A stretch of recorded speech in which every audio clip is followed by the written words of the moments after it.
are? Right here. All right, here comes it. See? Sheriff is walking in.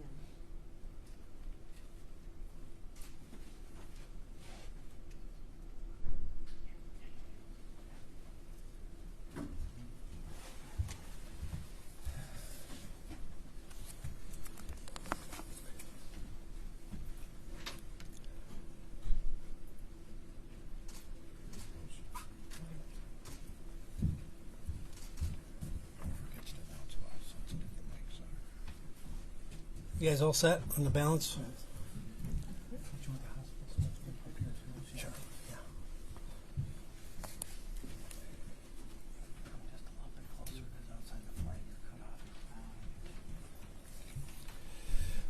Okay.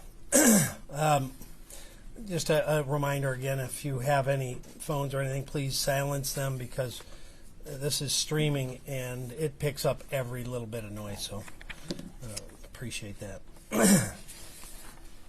So obviously we're here for the worst kind of tragedy we've seen across the country, and we hoped and prayed it would never come to Oakland County, but it has. It's visited itself on our community, and certainly the first thoughts are prayers for the families and loved ones and friends that have been impacted by this unspeakable and unforgivable event. I'd like to speak in general about school safety. You know, the one upside is that our community, Oakland County specifically, has prepared, I think, as well as any community in the nation. So the first point I'd like to make is sharing information. If you hear or see something, you've got to say something, whether it's okay to say or whether it's calling us directly or anonymously through a variety of methodologies. We need to know what you see and hear in case there's some credible information there. Just in this past week, we've intervened in 3 different events. They were deemed not to be credible, but we check every one of those out. And so it's critically important people understand that's not a burden to us. It's something we want you to do. Call us if there's anybody talking about things, posting about things, writing, anything. You need to let authorities know so there can be intervention. The first line of prevention is open communication. We're also hearing that there were rumors that somebody had heard or said something or knew something in advance. None of that came to us prior to today. So if we find out there was information, that's exactly the kind of thing we need to get and get looped into. In fact, we have a specific phone number set up. If you have information about this case, whether it's previous information you're aware of or anything that's important or relevant, please let us know at 248-858-4911. Or you can email us at OCSO, that stands for Oakland County Sheriff's Office, at oakgov.com. And as I said, we also accept confidential or anonymous tips on anything related to schools. Secondly, I think it's important to note as we face these things across the country and now here in Oakland, training. We train regularly for active shooter scenarios, and we have for years. In fact, we created a group called OakTAC many years ago after the active shooter in Mumbai, and all of the police agencies in Oakland County have trained together for just this scenario. And we looped in and have fire departments now that train with us and are partners in that same activity, and all of that was very evident today. So we've seen agencies train in our Brandon Township temporary training facility. And with a new training facility on the horizon, we intend to do even more intensive training and train with every agency in Oakland County going forward as we have in the past, but with more scenarios and more real-world pressures, if you will. Third, after other school shootings around the country, you saw in some scenarios where the officers or deputies didn't go in. They staged or they waited outside. After some of those scenarios were observed, I made it very clear to our staff, if they get there first, Their job is to go in and neutralize the threat. If I get there first, I'm going in. If we get there together, we're both going in. There will be no staging. And I'm proud to say that's exactly what happened today. They went in and searched out the threat. They went to the gunshots. Train, train, train is our mantra, and that also includes students, schools, and staff. Oxford has been one of those districts that's been proactive and has been training. We have literally trained hundreds of schools, businesses, as well as houses of worship. It's sad, but it's necessary. If you remember many, many years ago, we used to have students climb under the desk because of the potential threat of a nuclear attack. Well, there's a very different threat than we have to train to it and be prepared to it. And this kind of thing can happen anywhere, and sadly, it happened even in a sweet, quiet community like Oxford. It can visit itself anywhere in America. No one is immune. But that training can, does, and did, I believe, in this situation, save lives. So, specifically to this case, on November 30th, our dispatch center received in excess of 100 phone calls in a very short period of time. Their professionalism in responding to that, handling calls, and getting relevant information to get out to our deputies was a testimony to their excellence and professionalism. The high school has approximately 1,800 students, and cars were dispatched at 12:52 and arrived minutes later. Within 2 minutes, 2 to 3 minutes of their arrival, they had a suspect in custody. The first deputies on scene were joined by about 100 other deputies from the sheriff's office, and shortly thereafter, almost another 200 from area agencies, including numerous fire departments. I'll give you a very detailed list of who showed up so you can understand the partnership and the training that has gone into being prepared for a situation like today. The deputies removed from the suspect a 9mm Sig Sauer SP 2022 pistol. It was loaded at the time and still contained 7 rounds of ammunition. When they took it from him, he had a loaded firearm and he was coming down the hall. That, again, I believe, interrupted what potentially could have been 7 more victims. Arriving deputies and officers from other jurisdictions searched the school and evacuated injured students and staff, along with others that were uninjured but clearly panicked. Responding deputies reverted to their active shooter training that we talked about already, deploying throughout the building and searching for additional assailants, because obviously at that point we didn't know if it was one or multiple assailants, while rescuing victims with the assistance of our partner fire service agencies. Internal and external command posts were established.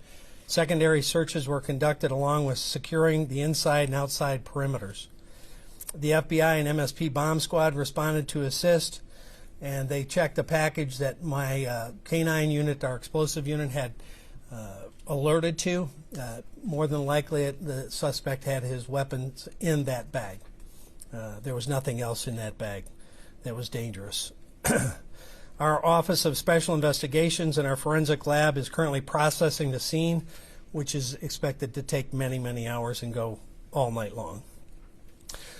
I'm extremely proud of the deputies, our partners, the fire departments and EMS, for their intervening actions. As I mentioned, I believe they literally saved lives, having taken down the suspect with a loaded firearm still in the building. I also want to underscore the impact on our team and any team that faces something like this, and how proud I am of them and anyone else in these situations. One of our deputies, because of the severity of wounds, loaded up one of the children in his car, and sadly that child died in the car. One of our employees who was in the 911 center as part of the team taking the emergency calls had a relative killed in the attack. And so this touches us all personally and deeply, and will for a long time. This wound will never go away, and we understand that. But we also want the community to know that we're here for them, and we will leave no stone unturned and determining all the things that led up to it and making sure that this investigation is full and complete before it's turned over to hold this individual accountable.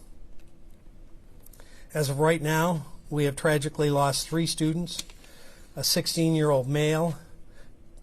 The names, you'll have the names of the deceased. The families have been notified. He died in the patrol car on the way to the hospital. 14-year-old female and a 17-year-old female. Another 8 people were injured, 7 students and 1 teacher. Victim number 4 is a 15-year-old male. He's in critical condition with a gunshot wound to the head. Victim number 5 is a 14-year-old male with serious condition, jaw and head gunshot wounds. Number 6 is a 17-year-old female. She's stable with a neck gunshot wound. A 15-year-old male, stable with a gunshot wound to the leg, the left leg. A 17-year-old male, stable condition with a hip gunshot wound. A 47-year-old teacher who has been thankfully discharged. She had a left shoulder gunshot wound that appears to have been a grazing wound. Tragically, we have a 14-year-old female who is in critical condition with chest and neck gunshot wounds, and she's currently on a ventilator after surgery. So it's looking very tough for this young girl. Our 11th victim, is a 17-year-old female. She's in critical condition with a chest gunshot wound as well. There were multiple non-threatening life injuries from students as they were rushing out of the building, obviously evacuating. They got hurt. Most of them were treated and released at a predetermined staging area, and our thanks to Meyer for assisting with that and being involved in reuniting students with their parents. On-scene counseling with our chaplains was made available to the staff, students, and certainly the families. And I have assigned a deputy to each of the victims' families to be with them as long as necessary so that they ensure they get the information they need, the comfort they need, and the protection they deserve.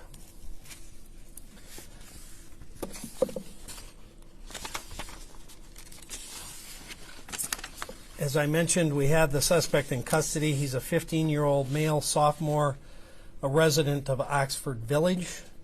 He was not injured, and he's currently lodged at Children's Village on campus here on homicide and attempt homicide with the approval of the on-duty probate court referee.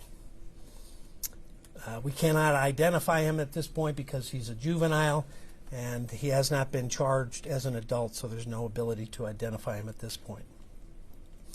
With his parents present, he declined to speak, and they have hired an attorney, so there is no conversation that's going on and no cooperation at that level. Preliminary investigation revealed that the weapon used in this shooting was purchased on November 26th, 4 days ago, by the boy's father. The gun had 15-round magazines. We found 2 of them.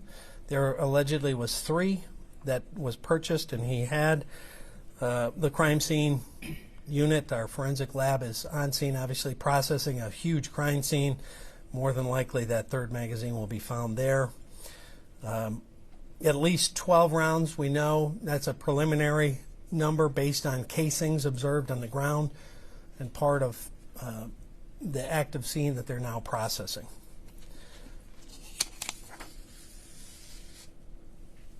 So there's a lot of stuff that we've seen on social media and different chatter and different rumors. I would just caution people to not spread stuff unless it comes from us, because some of the stuff we've seen has absolutely no connection or relevance to this case, and it's hurtful to the community and the families that see some of that. So let's try to be respectful of that, and we'll release as much information as we can, as soon as we can, that won't jeopardize any potential prosecution. I'm joined by a specialist that was from McLaren, Oakland. She can answer, I'm sorry, I don't know your name. Dr. Gardner. Dr. Gardner can answer any questions as it relates to medical issues or conditions. Congresswoman Slotkin and County Executive Coulter have joined us and have been super supportive of our efforts today, and thank you for being here. So with that, I guess I'll throw it open to questions, and I'll answer what I can, but frustrating to you, I'm sure. We're not going to completely divulge our case because it's an ongoing case. Can you tell us anything about what you found at his house?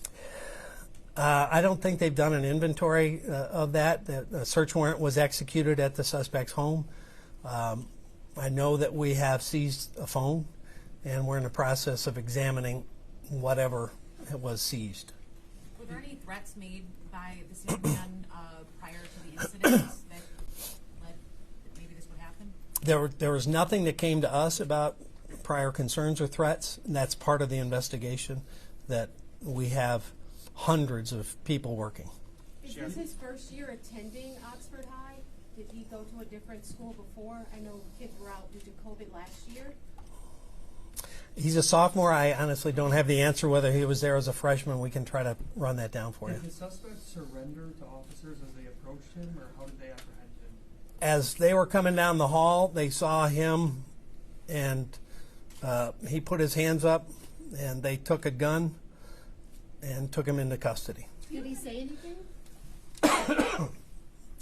No.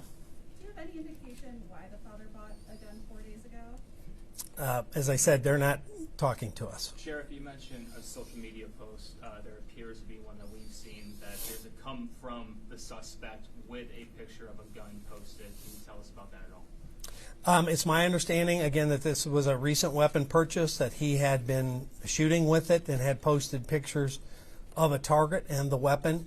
That's all part of what's being looked at. We're going to do a deep dive on the social media and all the activities of this young man. But the gun that you did describe appears to be the same weapon that was... It does appear to be so, yes. Did the shooting start in a classroom and spill out into the hallway, or was the student in class, or did he just... The problem for us is we can't be too specific on that because they're just now getting into processing. So, we'll learn more as they process the scene of where maybe it started. We also have a tremendous amount of video footage that will be in the school. Oxford's very proactive with cameras, so our detectives are going to have to really deep dive all of those video cameras and review exactly what and where and when. The only information I had is that he came out of a bathroom with the weapon, and I don't know where he went first. So, hey, Sheriff, just to be clear, on the social media, just once more, some students have said that they had seen some threats on social media, and some had reported those to authorities. Can you say whether that happened or not? well, I would love them to contact us because we got none of it. I can tell you that nothing came to the sheriff's office and nothing came to our school liaison in the school. I'm familiar with the school sending out an email assuring parents that there was no threat. We had seen an email like that the school sent out. We've been kind of busy. I'm not aware what. On November 11th? 11th, yeah. Yeah, that was related to an incident outstate, out of Kansas. Oh, that was a City. different one we investigated. That was a completely different. That's where there's a lot of cross pollination for some folks that are occurring on this. They're putting old posts or letters to today's event. There was one with a deer head, had nothing to do with today. There's all sorts of, that's what I'm saying, please ask us, because a lot of these, that turned out to be nothing. It was actually in a different school, had nothing to do with Oxford, and we were able to determine that, and they sent out the letter and said there's no threat. Whoop, I got too many. Say that? There's a lot of people who have been telling us this boy, this 15-year-old, was bullied. Is there anything to lead you to believe that he was having trouble at school, any disciplinary action, anything before today? We don't have anything on that. Again, we have no contact with that young man, have had nothing to suggest there's been disciplinary or problems with him at the school. So that's part of our investigation to determine what happened prior to this event, and if some signs were missed, how were they missed and why. Sheriff, you mentioned that you have had no contact with this individual. Can you say if any law enforcement, whether it be Oxford Police, have been to the suspect's home? I'm not aware any law enforcement agency had any contact or any information that he was a concern or a threat. We have not been told that by any agency. Now, social media says different things, but that's part of the investigation. At this juncture, has the department or any other authorities received any credible tips in terms of motive or possible warning signs? Nothing at the moment, no. And he hasn't spoken, and obviously that's the best place to get motive. But he is under a lawyer with his parents' refusal to allow him to talk to us. What about the victims? Were they targeted? That charging decision, once we, so I'll back up a little bit. Once we complete the totality of our investigation and wrap up every loose end, that will be presented to the prosecutor for charging determination. Sheriff, what about the victims? Were they targeted? Was it just totally random? That will be part of the investigation. Again, we don't know where he went first or why. He didn't tell us, and so we're going to have hundreds and hundreds of hours reviewing the videos of the school to look at his movements, to see if there's any pattern to it or if there's any past history to it. That's all stuff we've got to look into. You mentioned he came out of a bathroom? There are no metal detectors. Sorry? You mentioned he came out of a bathroom? He came out? I believe that's, no, he didn't come out firing. He came out with a handgun. Was that seen on surveillance video? Or Yes. Someone, okay. Was the suspect trying to get into classrooms where students are barricaded by pretending to be an officer? We're told that that's the case. We've obviously got literally thousands of interviews to do. They were in lockdown. That goes to the training. The school district had been trained. The students and teachers had been trained. Going in a lockdown and how you go into lockdown is critically important. One of the things that we brought back to our agency after I got a very detailed debrief on Parkland was what you call the safe portion of a classroom when they're in lockdown that can't be seen. And those kinds of things were all stuff that we taught different school districts. They went into lockdown. I know they barricaded doors. In terms of whether he was doing that, that will be part of what we have to investigate. How brave were those students? Well, I think everybody was brave in this situation, and they reacted with the training and with the wherewithal that I think saved lives. Tragically, we've had lost lives, and we had people very seriously hurt.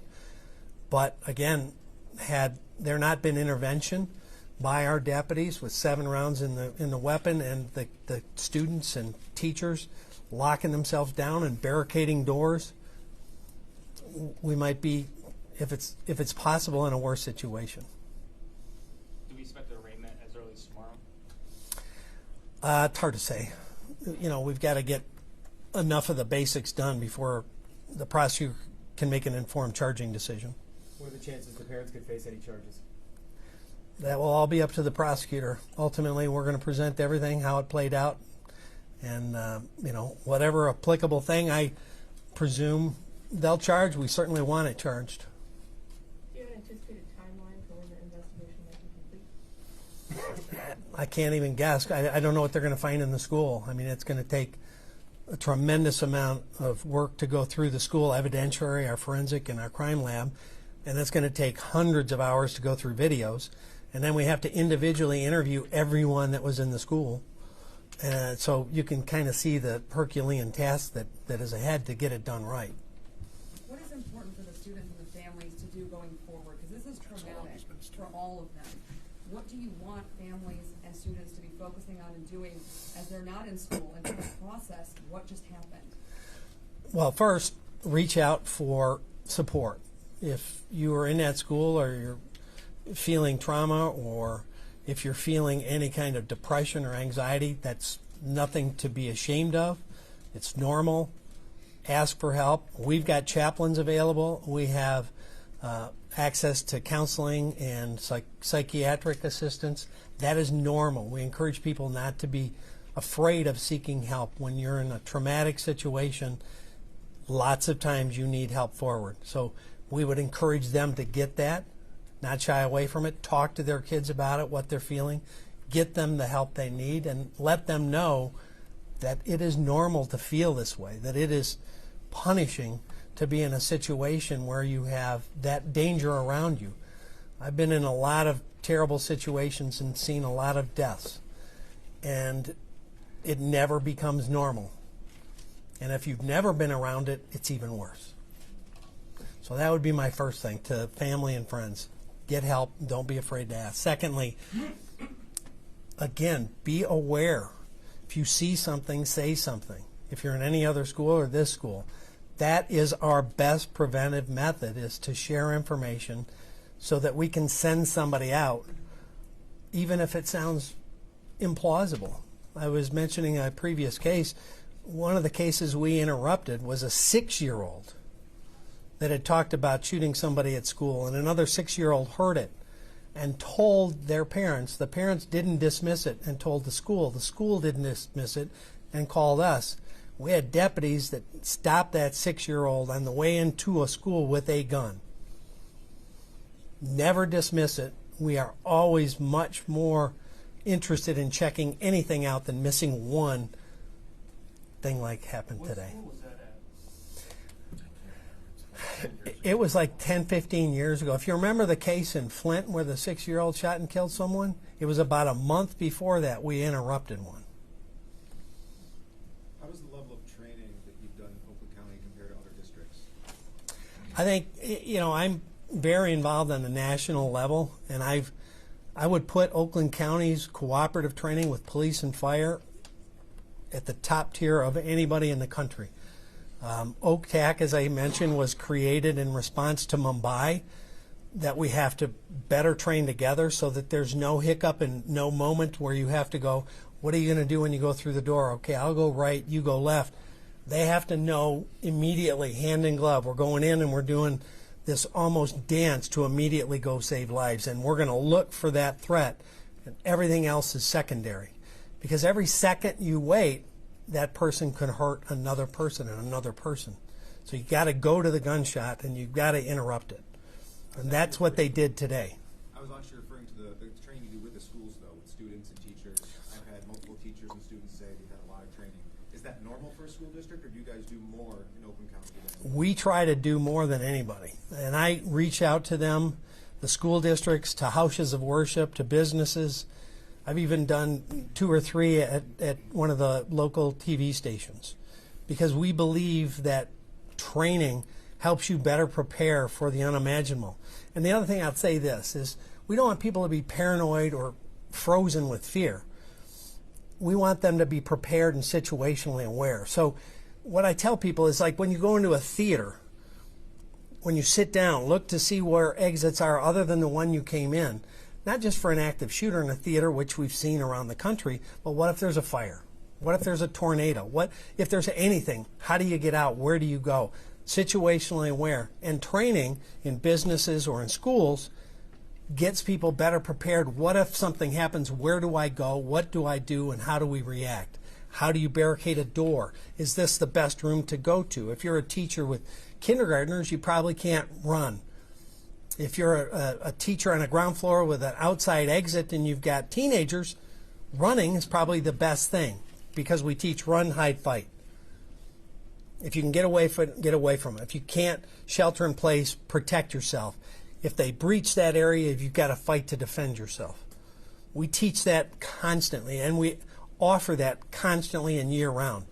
And to my training unit, I'll say, well done. Does his accuracy of firing that weapon strike you? It's hard to say until we know the totality of rounds fired. We review the video. I mean, obviously, you don't have to be terribly accurate if you're right next to someone. So we have to review all that. Was he this close to some of? We don't know that yet. As far as you're aware, the father bought guns before, or was this his first purchase? Were there other guns in the home? That we don't know yet. That's part of the investigation. Sheriff, I know you touched on this earlier about what was discovered, taken, not taken from the suspect's house. There's video potentially of what appears to be guns being taken from the home. Are you aware of that at all? And can you Again, I haven't got the tally sheet of what was seized, other than I know that things were taken, including we have his phone. Sheriff, you mentioned a bag that a dog had hit on. Was that a bag that was believed the suspect carried in that day? We believe that was his backpack. So more than likely, the weapon was in there, and probably some residual triggered our dog to Is key there on it. any safeguards for, students coming, like are their backpacks checked? I mean, you said there's no metal detectors. No, the vast majority of schools in America don't have metal detectors. Can we hear from perhaps the representative from McLaren, who are Sure. able to talk about any of the patients and their injuries without, I think the sheriff did a very good job of describing all the injuries that. You wanna come over here? place. Well, Mike's are here. We had 6 patients that came between the 2 McLaren facilities. McLaren Oakland received 4. 2 were they're stable at this time. 1 was discharged home and 1 is critical condition. The 2 that we received at Lapeer, it was as the sheriff described, a shoulder injury, extremity injury that was discharged safely home, and the 14-year-old has been transferred to Hurley PICU for further management and care in a pediatric intensive care. Dr. Gardner, can you spell your name for us? TRESSAGARDNER. The sheriff has talked a lot about his training. Is this what your team also trains for? Exactly. We're in a partnership together. The quick notification from the Sheriff's Department initiated the activation of our trauma team. It's a whole cascade for the hospital. We established our incident command. We shut surgeries down, opened up our OR suites, called in our backup surgical teams, activated our ICU, as well as additional nursing staffing. Yes, sir. Dr. Gardner, based on where we are with COVID, did that and how many hospital beds are being taken up play a role into this at all? Did not play a role today. We had, as the spirit of our team at McLaren, the nursing team, the tech team, the physician team, everybody was calling in as an incident command. People were available to come in, and we know the condition that we're in currently. They came in, and I cannot celebrate them enough today. They are parents, they are grandparents, they live in the Oxford community. They were there for the victims today.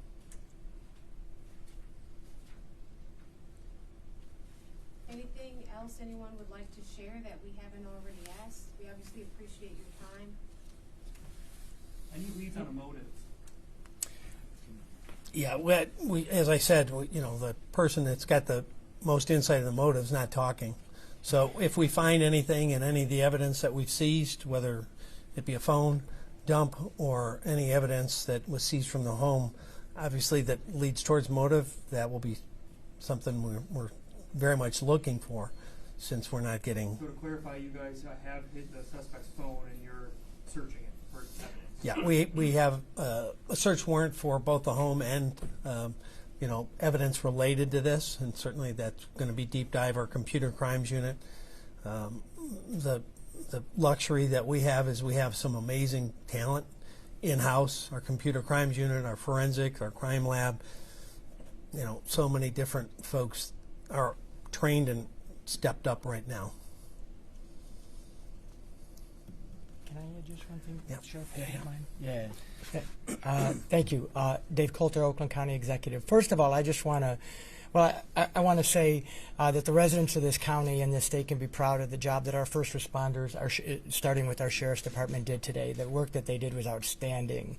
And I can't congratulate them and thank them enough on a really, really difficult day. Today, 3 precious teenagers have been taken from us, and another 7 students and a teacher were wounded. But in a larger sense, there are no unwounded students or staff today. Everybody in the Oxford community, the Oakland County, and frankly the United States has been impacted by this tragedy. Tragedies like this rip away at our security. And a security and a peace that should be rightfully ours in a place like a school. So tonight, I want to first of all say we mourn the senseless loss of life that happened in our county today, the heartbreaking trauma for the 11 families who have been directly affected, and the all too common grief that we've experienced that has befallen our country and right here in Oakland County. I do want to add that the suspect is in Children's Village. For those of you who don't know, that's our juvenile detention facility, so that's separate from the jail. It's actually under Health and Human Services. He's on a suicide watch tonight, so we're checking on him every 15 minutes in a special cell to make sure that there's no self-injury to him. We've operated our emergency operations center all day in support of the lead department, which is the sheriff's department. But we've had people from the health department, the Michigan State Police, public information, ISD, Oakland County Schools. One of the things they've done is help to coordinate what's really going to be a massive effort of offering grief counseling to the students, because there are so many students there and there's only so many grief counselors available. So they've been doing a great job of coordinating those folks as well. So this was a partnership effort on a very tragic and sad day in Oakland County, and our hearts obviously go out to the families, but I want to make sure I also recognize and thank the sheriff and his team for just an absolutely outstanding job today. Thank you. Can I just say one thing? Hi, everyone. Representative Alyssa Slotkin. I represent Oxford, Northern Oakland County, along with other areas in the state. And it's just obviously a deeply dark day in Michigan's history. The trend that we've seen all over the country has come to us. We had all hoped that it would not. And it has a special meaning because it's kids. And we all know what it's like to have kids, and we know that it's absolutely a nightmare for those parents who lost children and for all the parents who were fearing for their kids. You heard about 100 911 calls. Those were obviously students and teachers from inside those rooms, terrified, calling our first responders. I think people have asked, what can they do? Reach out to anyone you know in the Oxford area, in the Lake Orion area. Just show that basic human compassion by reaching out. People need to hear from others right now. And we know that whatever the circumstances end up being with this young man, that this just highlights the deep need for mental health services that we have in our schools and across the country. And one of the things that sadly I was doing when I was flying back was hearing from all the other members of Congress who have had school shootings in their districts, including Parkland, talking about what we can do to get more resources, what we can do from a federal level. And we're looking into COVID money and whether some of that money that's stuck at the state can be brought in to help with mental health services. If you want to take anything from today's events, I will just say that the law enforcement and first responders, this is not every county that can do what happened today. As someone who worked at the Pentagon and at the CIA, who served in Iraq, this is not every community that can do this. The preparedness that this community had gone through, this law enforcement community, the calm and the training that went on within that school absolutely, I believe, saved lives.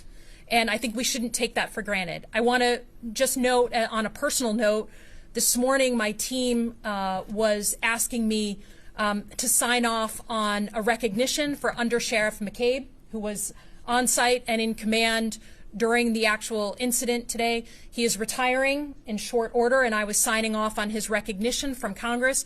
I want to give him a special shout out, because to be so close to retirement after over 40 years of service and to be handling this kind of incident, obviously we benefited from his wisdom and from his experience today, and I want to thank him personally, in addition to Sheriff Bouchard, who has done so much to prepare us for, unfortunately, these tragic events. So thank you, and take heart that our community is coming together to support this community of Oxford over the long term.